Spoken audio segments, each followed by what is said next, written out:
Hola a todos, bienvenidos a un nuevo episodio de Cuáles. Para mí es un honor y un placer presentarles a mi morá, a mi maestra, la doctora Tamar Kadari. Este episodio va a ser también en inglés. Vamos a traducirlo, vamos a poner subtítulos al español y vamos a hablar sobre el Midrash. Y vamos a hablar sobre las mujeres del Tanaj en el Midrash. So, Tamar, welcome. Thank you very much. I just want to add that I'm now the Dean of the Schechter Institute of Jewish Studies, and we met there. You study there, so I should. Oh, I didn't know that. I didn't know that. So, welcome to the Dean, Dr. Tamar Kadari, and the Dean of the Schechter Thank Institute. you very much. So, Tamar, I just said in Spanish in a few words that you are my teacher, okay? One of my most amazing teachers that I had the opportunity to meet there at Schechter. I did one of my work, I don't know if you remember, for my master's in Midrash. I did it with you about paternal imprinting. That's right. Reish Lakish, nachon. Rabbi Yochanan. And Rabbi Yochanan, nachon. So just we are going to talk about Midrash. We are going to talk about how Chazal, how our rabbis saw the women of the Bible in the Midrash. But first of all, before we get there, the first question that I always ask is, who is Tamar? So tell us a little bit about your background so we can know where your Torah comes from. Okay, thank you very much. So I was born in Jerusalem and I live there since. I've been in several places around the world, but now I also live in Jerusalem with my family. I'm a mother of 5 children, and I'm already a grandmother for 3 grandchildren. And I learned Midrash at the Hebrew University in Jerusalem. I did there my bachelor degree, MA, BA, MA, and also my doctoral thesis also from the Hebrew University. And the subject of my thesis was Song of Songs Rabbah. But I remember that from the first year at the university, when I first discovered Midrash, I really fell in love with this kind of literature. I had great teachers, Yona Frenkel, Avigdor Shinan, Yaakov Elboim, Galit Chazam Rokem, and each and every one of them was a really fascinating teacher, and I really got in love with this subject. And from the beginning, I decided that I want to discover this subject more deeply, so I decided to study Midrash. And today I'm teaching at the Schechter Institute, where you also studied with me together. For sure. Wonderful, Tamara. So let's go into this literature, into this technique that you fell in love. But I also have to say that I fell in love too, because it's one of the most beautiful things I think that the Jewish people develop over history. Tell us, for someone that never heard the word Midrash, how would you describe it to someone from Mars? Just come here, what is Midrash? Okay, so first of all, most of us know the Bible and the stories of the Bible, and Midrash is a second layer above the Bible. And in order to understand it, one must understand that this is something very creative. It's something that it's a kind of art. And only if you understand it as an art or something that people enjoy doing, you can really understand what Midrash is all about. Because the rabbis take the verses and they play with them. They understand what the meaning of the verses are. They also had what's called the Targum, the translation of the Bible, that they translated it to a language that they knew, that was Aramaic during their time.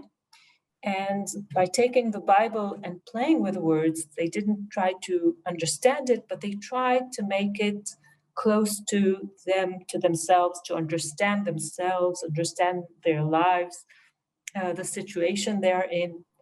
And the way they did it is taking verses and reflecting them upon different situations, expanding the stories, and finding their own problems and things that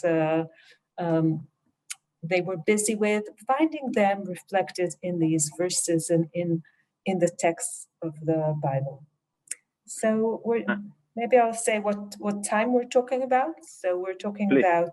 That was my next question. So yes. Please ask your question. No. That was exactly my next question. Yes. When and where this Midrash literature developed? So it developed in the land of Israel at first, and also in the land of Babylonia later on. During the first centuries, from 0 to 500 CE.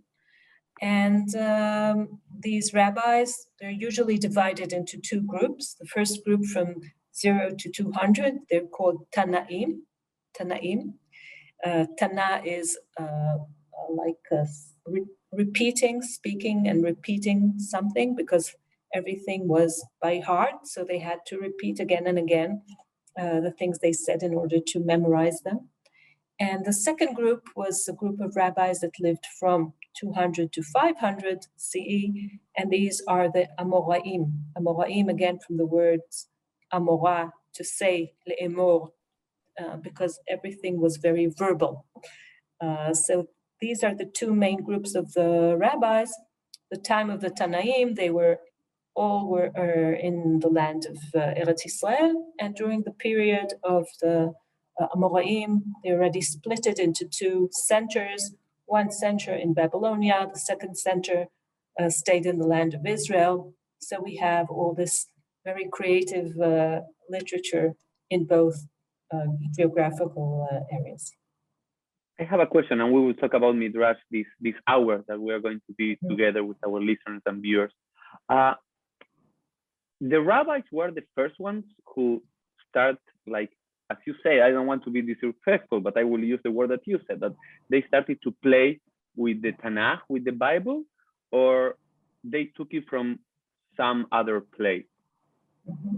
So this is a very interesting question, because when the rabbis do it, it's very developed, and we always ask ourselves, where did it start? We believe that it started in a very early period when they already started, when the Torah was already started to be told. So if you ever, I have, when I grew up my children and they were smaller, I tried to tell them stories from the Bible. And then if you try to tell a story, you can never tell it exactly in the words, in the biblical words as it is said.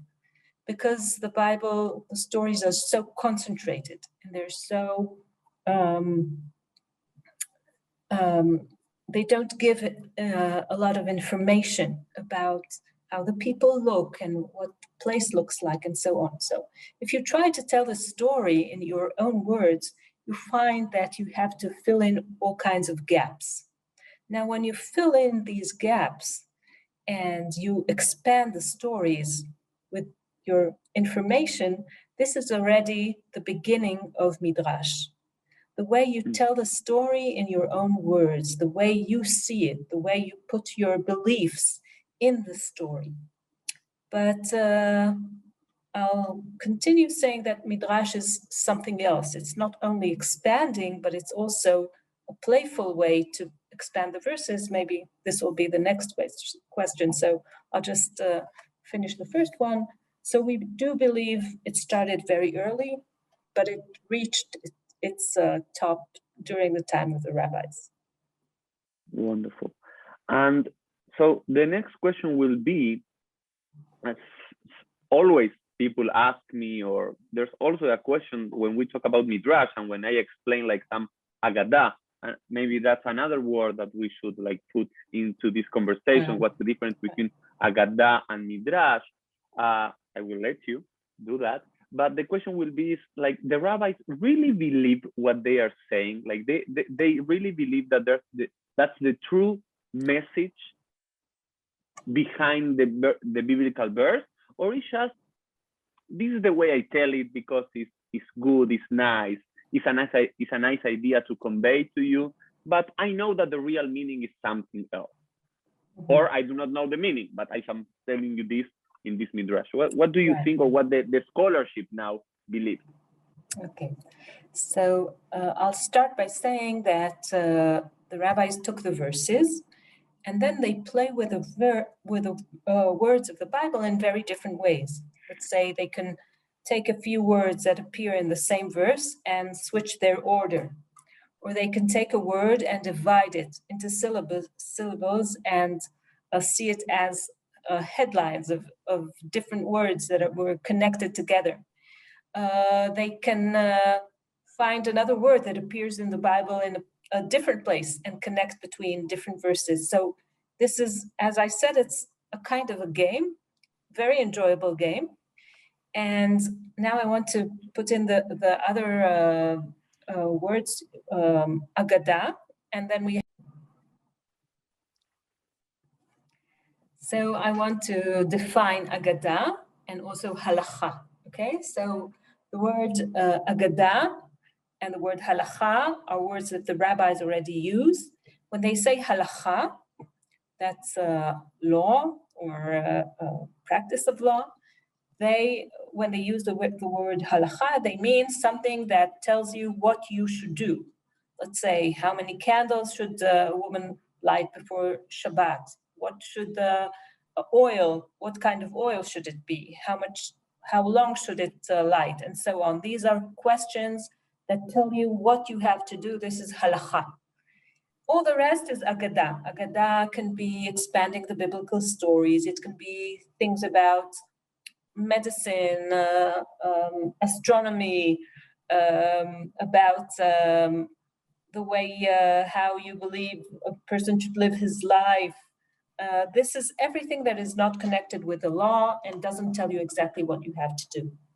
So we're talking here about midrashei agada. That means taking the verses. Midrash is always connected to the words of the Torah and comes out of the words of the Torah. And the Midrash Agada connects the words of the Torah to spiritual matters, to educational questions, just as I explained before. Now, you asked me the very interesting question, did the rabbis believe that their stories or the way they expand the verses, is this the true meaning of the Torah? And there's a saying that the Torah has 70 faces, shiv'im panim la Torah. And in another place, the rabbis say it's like a hammer that when you give a hit, it sparkles in many different sparks. And they really believed that the way you understand the verses, sometimes one person can explain the verse in seven different ways. So they didn't think this is the only truth.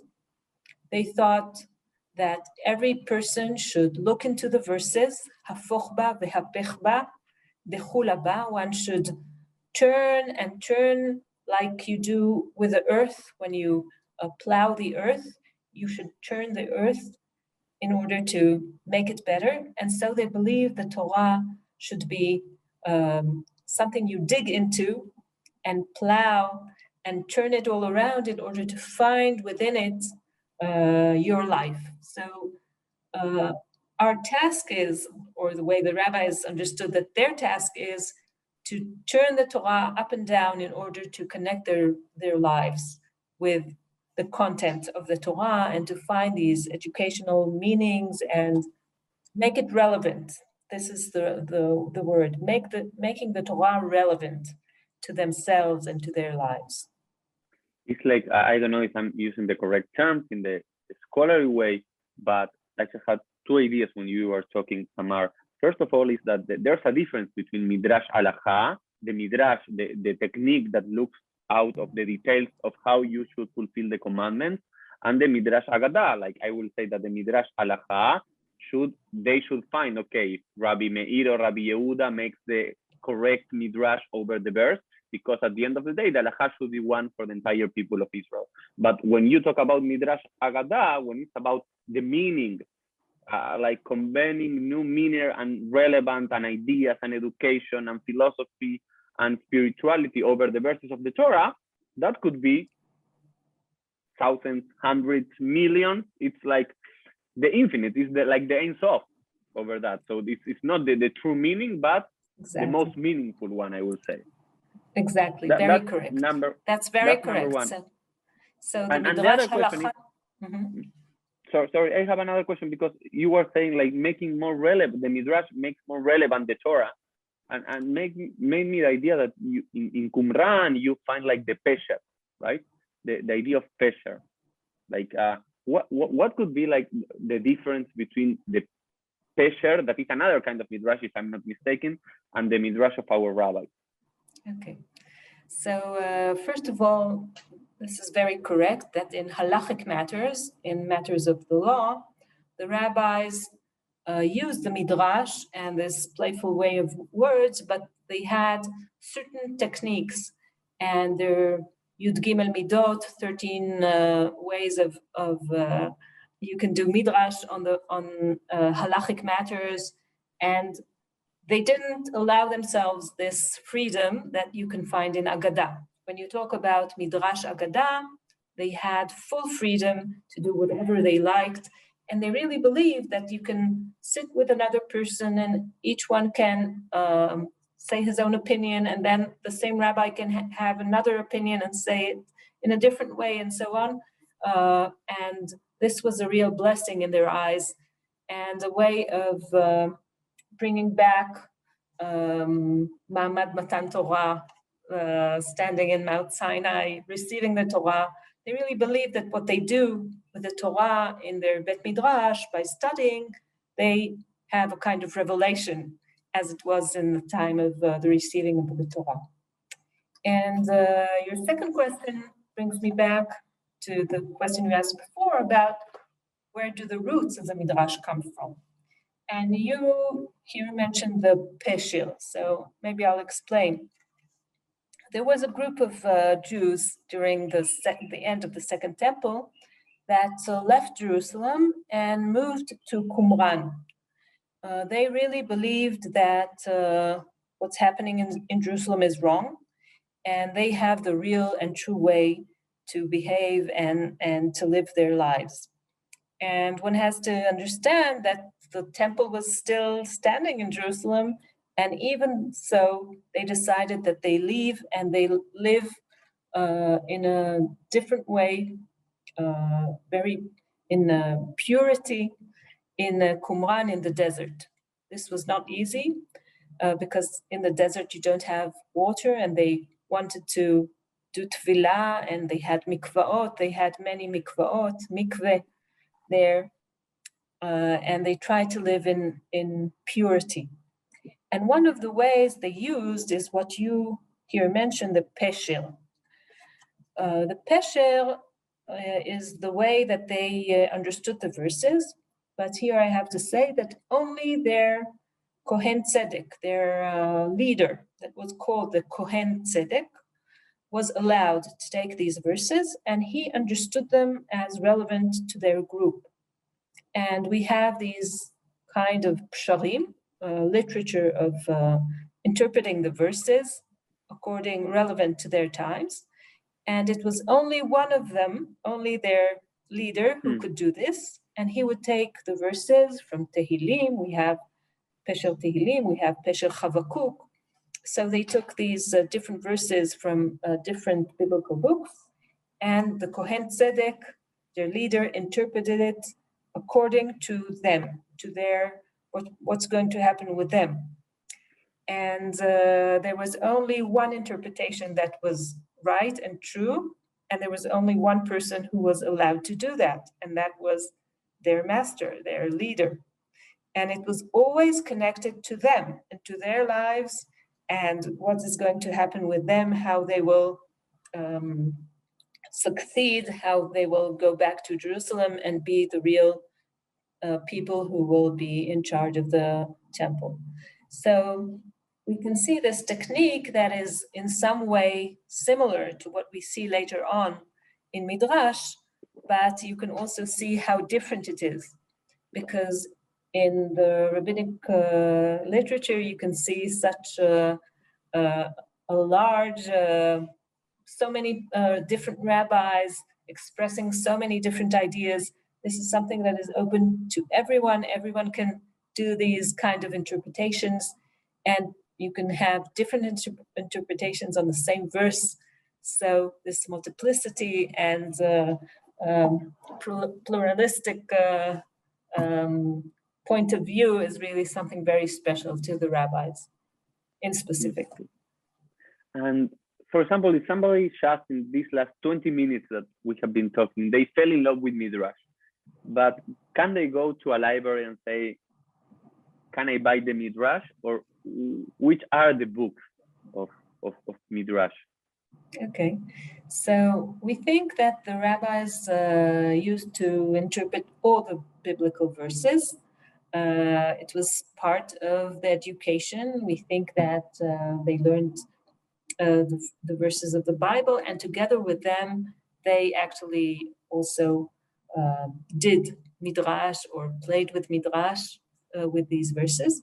But we have books, midrashic books on biblical on the Bible only on very few biblical books. So from the time of the Tanaim, I'll remind again, the Tanaim were the sages that lived between 0 and 200. So these Tanaim, we have Midrashim, 4 Midrashim on the 4 biblical books of Shmot, Vayikra, Bamidbar, and Dvarim. We do not have Midrash Tanaim on Genesis, on Bereshit, because we do not have almost any halachot there, and the Tanaim were very into halacha. Their midrashim are called midrashei halacha. They were very into this subject. This was their main matter when they studied the Torah. But so we have 4 books from the time of the Tanaim, of the 4 from the Pentateuch, except for Bereshit. And from the time of the Amoraim, we have a midrash on Genesis Rabbah, we have a midrash on Vayikra Rabbah, and we also have something special called Psikta de Rav Kahana, and then on the 5 Megillot, on the 5 scrolls, Shir HaShirim, Kohelet, and Echa, Esther, and Ruth. So the 5 scrolls. I assume that that's because those were the books of the Bible that were read in the synagogue, or there's another reason why about them and not, I don't know, the book of Shmuel or Joshua. We do have a midrash on the book of Shmuel. There's a question where should we date it? To what time should we date it? So we do have a book on Shmuel. And we have later midrashim, later on, also on other books. So we also have Midrash Tehillim, and we also have Midrash on Eov, and we also have on Mishlei, but they are much, much later. So we're not sure why these books were the books that got to be redacted. The redaction took place, the editing took place a little later, after the time that these rabbis lived. And we're not sure why these were these books, because we are also not sure when did they start to read Song of Songs in the synagogue, or when did they start to read Kohelet in the synagogue during Sukkot and so on. So we're not sure about this. And the evidence is later on. I should say that whoever wants to see today in English, or maybe you can say in a translation that your audience can read, but in English, I think Sfaria on the web is very, very easy to get and to read. So that's open for everyone. Do you know any translations? No. There's not really, like in Spanish. There's one of the things that we are lacking in Spanish. It's like good translations, good Jewish literature in Spanish. They started translating a couple of years ago the Talmud. There's a whole project of translating the Talmud, and there's one Mishnah in Spanish. But the books of Midrashim, they're still not translated. So that's That's something I that think that we should take care of. Yes, I think that Song of Songs, Rabbah, does have a translation to Spanish. There was Yes, there's a couple of Luis books. Giron Yes. was translated Song of Songs, Rabbah. Yes, and also Pesticta de Rab Kahana and maybe Seder Olam Rabbah. There's a couple of the classical ones that were translated by this very interesting school of Christian scholars of rabbinic literature in Spain, but I love them. I have like many of their books. But yes, there's a couple like the beginning of Genesis Rabbah, but not like a whole translation. But even though in Spanish, in English, many of the people will be able to read if they can follow also this podcast in English. So we have all these books, okay, about Midrash, about this technique of expanding, filling the gaps, and playing, right? It's a playing, but it's playing seriously. Like it's not just a game. It's something beautiful that you play with something that you love, right? Exactly. And because the rabbi truly believed that if the Bible was the book of God, the book of Hashem, there should have like many meanings, and you should look in every detail to expand the meaning. So Tamar, in this next part of our conversation, this last half an hour, we now know a little bit about Midrash, the main books, where we should find them. I have another question before we go to the other parties. Can we continue to do like Midrash Agada, or it has like stopped at some moment in history? What will be your answer? Well, we could see that during the Jewish history, Midrash continued in different ways. Also, exegesis is also kind of taking the verses and bringing in some understanding with educational point of view. And I must say that in our days, there's something very exciting happening where you can find women that want to write Midrash. And this is something quite new. It started in the United States, but now it's very popular in Israel, that women take verses and they say, now all the Midrashim we have from earlier stages are of men. Now let's have women write Midrashim. And these were collected in two books called Dirshuni, where you find women from different circles taking verses and starting to do Midrash. And they say, now this is women's Midrash.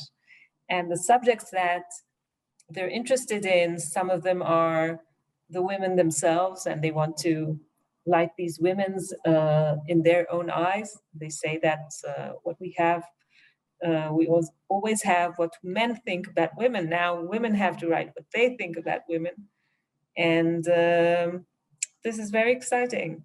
And some of these were translated into English. I was involved with this because I gave the academic point of view with the translation and explaining these midrashim.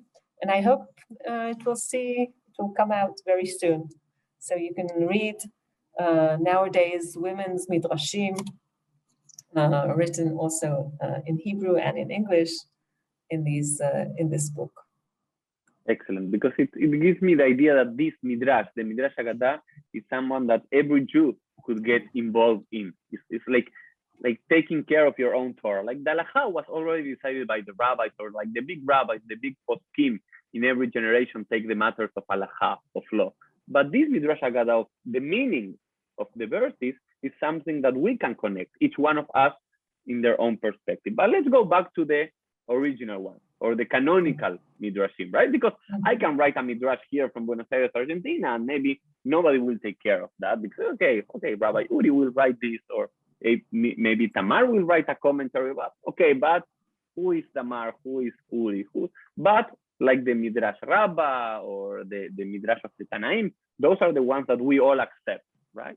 And I want to take you, and you did a good segue about, because you wrote a lot about this, is about how women of the Bible, of the Tanakh, were perceived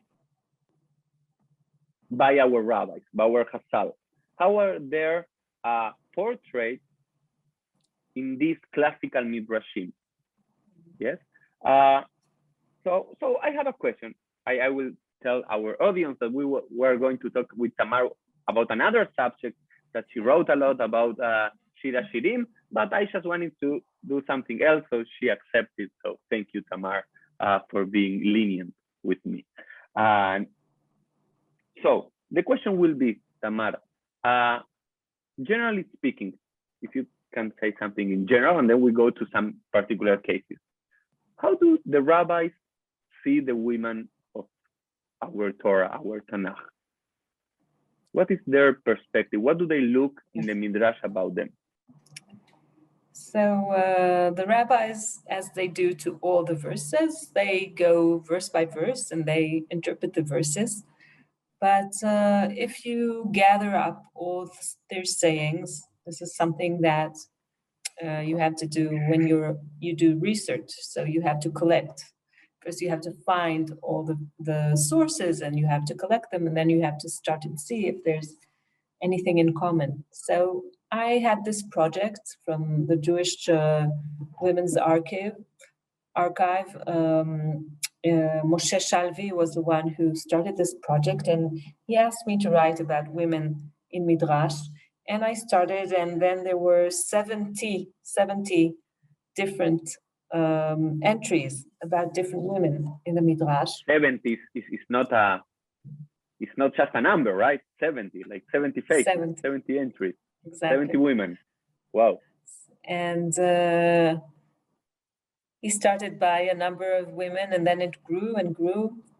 And it really gave me some perspective of what happens with women in Midrash.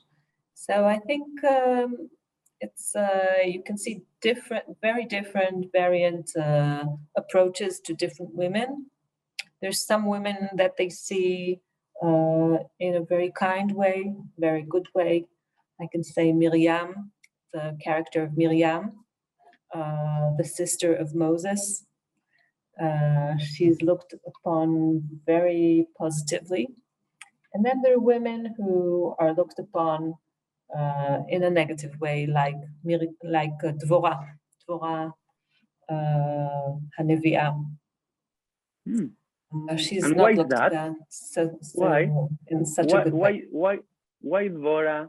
Because in the Bible, like, you know, Dvorah is like the great prophetess. She does everything good. She saves the people of Israel. She writes a beautiful song.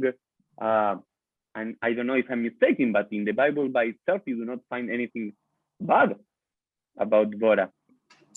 How do the rabbis reach this conclusion, or why do they do it? Or why do you think they do that? Right. I just wanted to give the whole picture that also about other characters in the Bible, you can find that sometimes the rabbis see them very positively and sometimes in a negative way. If I'll give an example to the negative this time, so let's say Esau, Esau, the brother of Jacob, he is treated very negatively by the rabbis. So it's not only women that we're talking about, but if we'll go back to Dvorah, I think that a woman that takes such a public role, she wasn't looked upon in such a good light. And she was very, very confident. And she worked very closely with another man, with Barak, that was also the leader and in charge of the army. So I think their connection was, made all kinds of problems float up that weren't seen in such a good way. Let's say the problem of yichud. How can a woman be with another man that's not her husband and be in such a close contact as Dvorah and Barak were? And they found a solution to this problem. They married them. So in the later Midrash that sees her in a more positive way in Seder Eliyahu, they married them together. So Barak is the husband of Dvorah, and this solves the whole problem. But so she's Eshet Lapidot. Eshet Lapidot is Barak. So the word lapidot is light, and also the word barak is lightning. So they find this connection, and they say that Dvorah was wife of lapidot, that's the wife of Barak. So that solves their problem. But in the earlier midrashim that you find also in the Babylonian Talmud, first of all, they say that her name is not a nice name, and also Hulda.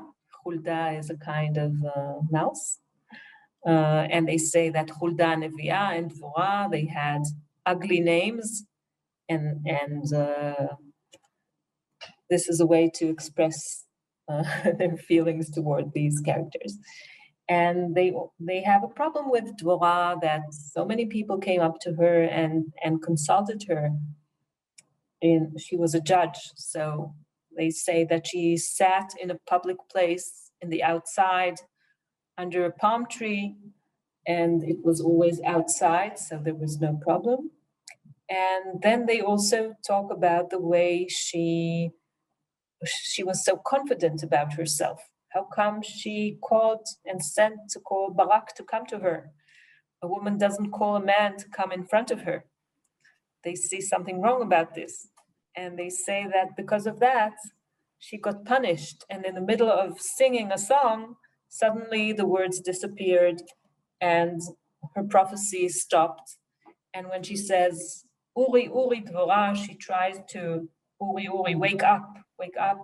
She tries to awaken her prophecy because it stopped because of her pride. So you're saying something that is amazing. I never took I never read about the Midrash of Dvorah, but what I'm hearing about what you're saying is that the rabbis, in a different context, when whoever wrote the story of Dvorah, okay, many years, like in the times of the Bible, okay, they were okay with a woman having that social position, because if not, they wouldn't have writing. And they speak beautiful, but in the times of the rabbi, many centuries afterward, where the situation of women in the public space, in the synagogue, in the Beit Midrash, was so different, they should justify using the Midrash why women are not allowed to be dayanot. They are not allowed to be judges nowadays. Oh, that's good. And also about Hulda, you talk about Hulda, that is one of the most also well-known prophetess. The rabbis did not like Hulda? They also don't like Hulda for the same reasons. They say, how come she gives orders to men? How come she orders and tells them how they should behave? And they say that Hulda in Hebrew is a name of a rat. So she had an ugly name and she behaved not in a proper way. But as this is a good way to show what we explained before, that the Midrash, if we look in the Bible, so Dvorah is a prophet that is a very strong woman. She's a leader, she's a prophet. Everyone understands how important she is, and people come up to her so she can solve their problems. And suddenly, in the time of the rabbis, they don't feel comfortable with a kind of a woman who is so strong-minded, such a leader, because in their times, they prefer that women stay in their house. They prefer that women do not speak with other men and do not take such roles in public. And so they try to, by using the verses, they try to educate the people during their time in the way they believe is a good way of life. Now, we look at it differently because we connect more to the Bible than to these midrashim, but this is a way to see how the rabbis really worked and used the verses in order to express the way their view of life. And we can see the opposite in the character of Miriam. So she was also a prophet, but they see her very, very favorably. And why is that? Because she fulfilled what they thought a good woman should fulfill, for example? Because I remember the Midrash that Moses sang for the men and Miriam sang for women, so that's a differentiation. Why is that? why Miriam is looked positively? So I'll just a reminder to our audience that Miriam was the sister of Aharon. She was his oldest. Aharon and Moshe. She was the oldest sister in the family of 3 children, Miriam, Aharon, and Moshe. And she was a prophet, and we hear about her prophecy, as you just mentioned, when they sing at the sea, and the verses say that Miriam HaNevi'ah, the prophet Miriam, started to sing with the women, and so on. So we understand she was a prophet. And the rabbis actually see her prophecy starting already from when she was a little girl.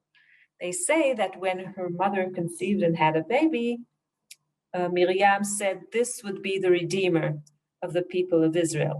My mother is pregnant now with the redeemer," because she saw this in her prophecy. And her father did not believe her, Amram. When she said that, he was happy. But then when the baby came out and they had to throw him into the Nile, her father said, where's your prophecy? He didn't believe this baby will live. And Miriam is the one that she was strong, and she believed that her prophecy is true. She went there and stood and just watched to see how her prophecy will really come true, because she believed it will come true. She just wanted to see how. And in this Midrash, we see how the father, Amram, stands in contrast with Miriam's character. He's an unbeliever, she is a believer. She has a prophecy, he is not sure what's going to happen. And she is the real person who knows what's true and how one should behave. And the rabbis are trying to say, through the character of Miriam in this Midrash, they're trying to say, look, you should believe in prophecy.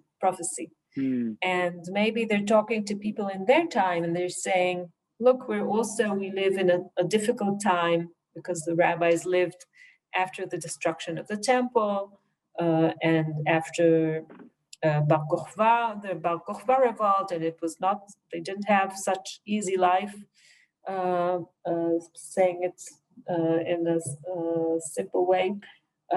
And they said, we also should believe in prophecy. We have our prophets that tell us that in the days to come, God still loves us and he'll build the temple.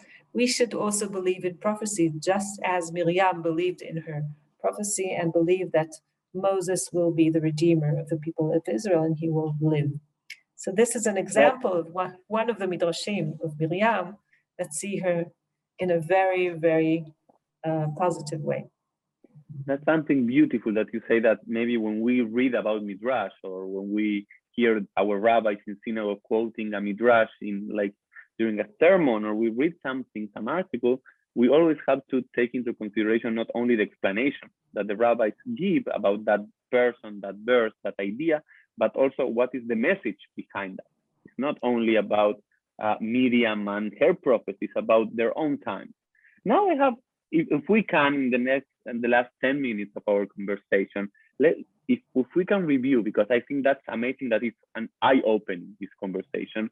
I want to ask about another woman from our Bible, if it's okay, Tamar, with you. Let's say the Tamar. No, your name is Tamar, right?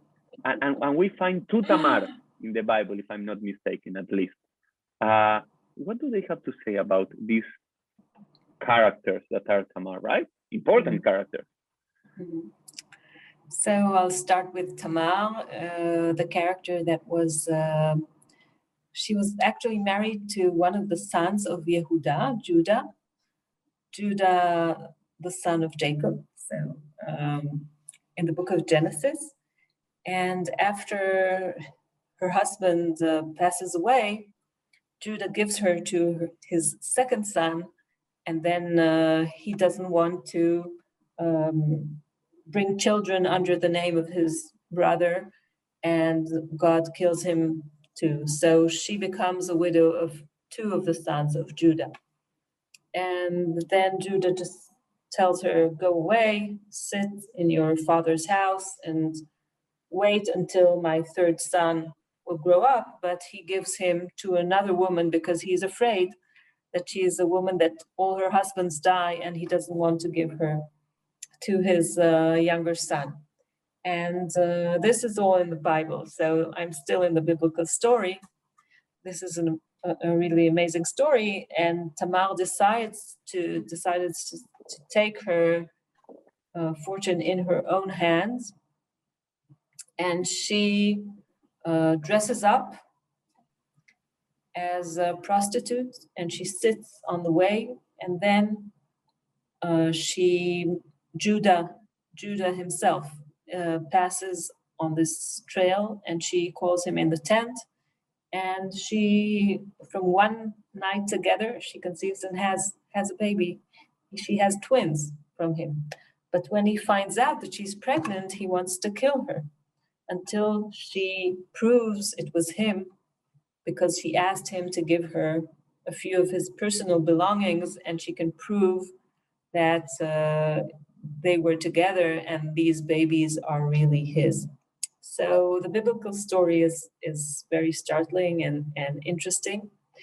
And the rabbis deal with it in a very, very interesting way, because Judah is the one that David came from his dynasty, and also the Messiah, the Mashiach, will probably come from Judah.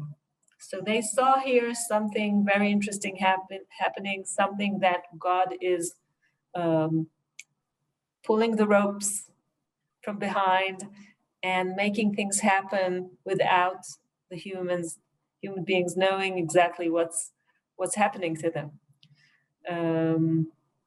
Everyone was busy with himself, but God was dealing with the bigger picture, with making the Messiah, the Mashiach, giving birth to the Mashiach. One of the two twins, Peretz and Zerach, so one of the two twins was the forefather of Boaz, David, and the Mashiach to come. So they see everything as a part of a very larger story. And as so, they give the character of Tamar the power, or also the power of prophecy. She understands how things are happening. And when she asks for him she's able to see more than Judah, right? There's some way that she's able to see. That's interesting, right? Because the one that is the tzaddik, the just one in the Bible is Judah, but in our rabbis is like Tamar. And I remember a quote from the Talmud that says that all is about intention, right? Because Tamar sinta yatsu mimena melachim uneviim, right? It's just that Tamar had a erroneous sexual relationship, a wrong one, but because she had good intention, like kings and prophets came out to her. So that's a whole idea about intention that is just amazing, that the rabbis approve in some way becoming a prostitute for a night. It's interesting to see how they change things over. Let's say, instead of saying that she dressed as a prostitute, they choose to say that she was so shy that usually Judah did not know what she looks like, because usually she was covered. So now when she uncovers, he doesn't know who she is, because he was used to see her when she was all covered. She was so tznuah, she was so modest. She was so modest. So they prefer speaking about her modesty and the way she sees things. When she asks him for his belongings, she asks for his mateh, for his rod, and for his necklace. That is, he had his stamp, his chotemet on this necklace. And each and every one of these signs is a sign of what's going to come the kingship. The rod is the kingship of Judah. And she understood already that their connection will bring kings and queens will come out from this special connection between them. So, and also about modesty, I just remember that how they connect, right? Women from the Bible, and they make something together. That the rabbi said that the two women that they cover up, that you should be more modest, because if you are modest, you are going to begot twins, right? Because we have the story of Rivka, of Rebecca, that she covers up and she has twins, Jacob and Esau, and also we have this story about Tamar. And also something interesting that I remember I studied this with you has to do with the character of Rivka, right? That the rabbis applied to her Kishoshana Bein HaChochim, the verse of the Bible, right? As a rose between, I don't know how you say Chochim in English. Thorns. Kutzim. So, Kutzim. What can you say about this character of Rivka that in the Bible is problematic because she goes against Isaac, in some way helping Jacob? How do the rabbis see Rivka? So Rivka is a character that grows in a house we know that Jacob, she was the mother of Jacob and she married Isaac, but she grew in a house that wasn't such a good house because her brother and her father were liars. They were people, Ramaim, Ramai. They were liars. They were deceivers. They were people who always tried to be to get their money, and they weren't really interested in education, in good education. So you should ask yourself, in what kind of environment did Rivka grow up? Was everyone around her they were deceivers. And they call on her the verse from Song of Songs, Keshoshana ben HaChochim, ken ra'ayati ben habanot, as a lily among brambles, or around in the thorns, so is my beloved from other women. So they see Rivka as growing as a lily that grows in an environment of thorns or brambles. And she grew up so beautiful and so innocent. The lily is white and she has great scent. So Rivka was such a good person, although her father and her brother were deceivers, she was a good person. So they tried to influence this to emphasize this point, that she was such a lovely, innocent and good person, although her family was different. And then when it comes to Isaac, they also think she saw the things correctly. Isaac was an old man. Esav deceived him by bringing him food, and deceiving him that he is interested in the mitzvot, in acting in a good way as a good Jew, but he deceived him. This wasn't true. And Isaac didn't see the things correctly. And when the Torah says he's blind, he wasn't really blind. He was blind of things that happened around him. He didn't see correctly. He didn't look at the things that happened around him in the correct way. He saw it in a wrong way. That was why the Torah says he was blind. And only Rebecca saw the things correctly. So she was the one that helped the things happen as they should. That's something. We are getting to the end. I don't want to take you more time, but I could be speaking with you, Tamar, because you have 70 women, right? That you did some research. But we will put the link of all of that, and God willing, maybe we can some way and somehow translate it into Spanish, because it's just an amazing work that you did. And something that, just to wrap up, I don't know if you have something to say and add about this, that we started about talking about Deborah and Huldah, that the rabbis did not really love her because of their position, but you also have some rabbis that do not mistreat women from the Bible, but they like like even lift their characters, right? And that's something amazing. And like, and you talk about now women writing commentaries on the Bible, on our Torah, and it's so interesting because it's following that Midrash, because women can see something that men are not usually seeing. And you see exactly that in how the rabbis see the Benot Tzlopchad, the daughters of Tzlopchad, that is an amazing group of women, 5 sisters, that the rabbis say they saw something that even Moses was not able to see. And the approach of women to our text and our way of life, it was something that was lacking in many years. So that's also something to say, that not the rabbis necessarily talk badly or about women. They also list them, right? So they have many different attitudes.